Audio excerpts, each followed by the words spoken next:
He's not the only one. Brad. I love this call. Keep crew chiefing. Keep giving your driver whatever advantage you can find. Kim. And for Brad Keselowski, you heard that radio. What you didn't hear on the radio was the code word diamond. We'll see what that means when he gets to his box. He did report that he was just a little bit tight metal in the middle. They will at least take right side tires. 4 fresh Goodyear tires, looks like. Marty 4, Brad Keselowski. Kim, Derek Finley raised his hand at Steve's proposal and said, hey, I'll take that shot, why not? Remember all the speed Priest had earlier in the race. They have Private First Class, Willis Earl Norris, United States Army. Sergeant Bobby Frank Limerick, United States Army. Senior Airman Jason Plight, United States Air Force. Lance Corporal Brent T. Broman, United States Marine Corps. Sergeant Ross A. Pennanen, United States Army. Your sacrifice is not forgotten. It's not going away. It's unbelievable to me how consistent that team has been tonight. Stenhouse as well, back there in 6th, on board with Gibbs, looking ahead. The car behind him would be Stenhouse, but in front, Briscoe. Gibbs with a run. What does he do with it? Does he look low? He does.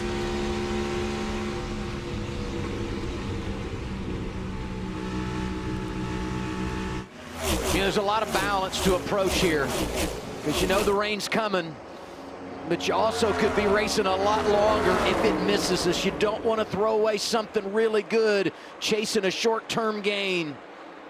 And I'm going to tell you, I didn't think 3 laps would matter as much, but the 20 of Bell has kind of leaped through the canyon. He's now to 8th. He just passed the 17 of Buscher, looking up to SVG up the road ahead. Battle for the lead at the top.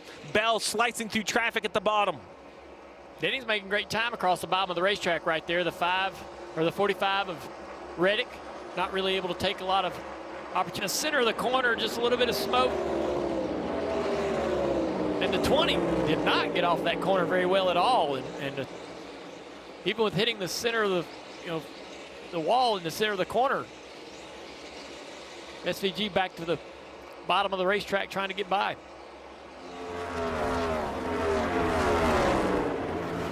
This for 4th. Ty Gibbs, been in the game all night long, racing Briscoe.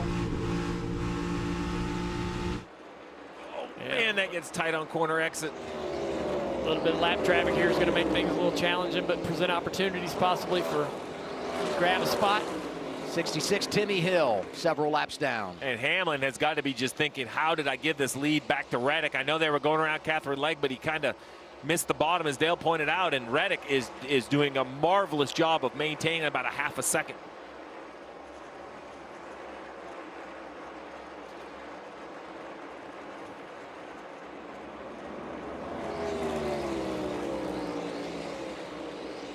Just over 30 laps in stage 3 at Charlotte.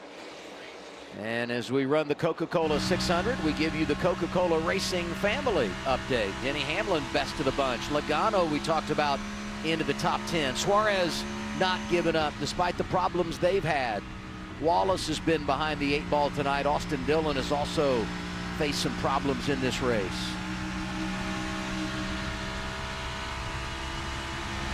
Looking at that radar right there, it's hard to tell if it's going to go just a bit north of the racetrack, and whether that stuff building to the southwest is kind of breaking up a little bit, so we might get a little bit more time here. Race is so good. I want to see all 400. This is unreal. Rain, pit stops, both on the way. What comes first? Stay with us. It's NASCAR on Prime. Yeah, I mean, I think my balance is okay. They just obviously have more potential. Yeah, I mean, I don't know what to tell you either direction. Yeah, I don't know. obviously Chevrolet with a brand new body here in 2026. And Steve, you have lived that before. Is there a time on the calendar when you got a brand new body you had to work through that you would circle and say, hey, by this point in the year, I want to have it figured out, even if it's only 80% of the potential that we had in the last body? I think for sure there are certain ones. This being the 600 is a big one just because it really is a true test of a man and machine. I will say the other one, that when he talks about potential, What he means by that is you know, there's multiple things, but if you just talk about how fast can a car go, it really comes down to, hey, how much horsepower does it make? How much downforce or grip does it make? But what we forget a lot is drag. These cars are very draggy. They are pulling a very big parachute between the underbody and just the shape of the car. So one car might be able to make the same amount of grip with a more efficient, more streamlined setup, which makes it seem like it has more horsepower, but maybe it's a actual aero advantage. I know Chevy, though, is going to keep working on how this body needs to be placed on the racetrack. There's no doubt they're going to make gains. That's the one good news for them. With a new body, there's probably more potential gains ahead. Watch this 5 car, watch the helmet. Running the top of the racetrack, this is where the bumps are the worst in 3 and 4. Look at that. It's really bad on corner exit. It's unbelievable what these guys are having to put themselves through. And these cars, the reason why they're bad, why the wide quality is bad, they sit these cars on the stops. They have to get them as low as possible to get that the back of the car down to create that downforce underneath the car. And so they sit on stops. There's not really a whole lot of suspension happening. All the dampening is going through the sidewall of the tire. Getting to a real tough decision for these crew chiefs, right? You talk about the roughness of the racetrack and the compromise you have to make there. Well, another compromise they're going to have to make is, when do you want to pit under green? The weather's coming. We're only about, you know, they have 36 laps on their tires, 52 to go in the stage. So there is something that says the front end of the pit window is probably in the next 1 or 2 laps, but are you willing to run long? Are you gambling on weather? There's more to the equation now than just simple math with the weather potential. Trevor. Hey guys, 21 starting this pit cycle here, was really happy with his car on the short run, but thought it fell off too hard, fell back to 18th outside the top 10 on that run, taking 4 tires and fuel. I don't think the answer is as clear as what I would do here because of that potential weather. A couple more on pit road. We have the 97 of SVG, the 12 of Blaney also in. This could be a little bit more of a trickle. Normally we see a wave that kind of all come in 2 laps. I'm not sure everyone's convinced, Trevor.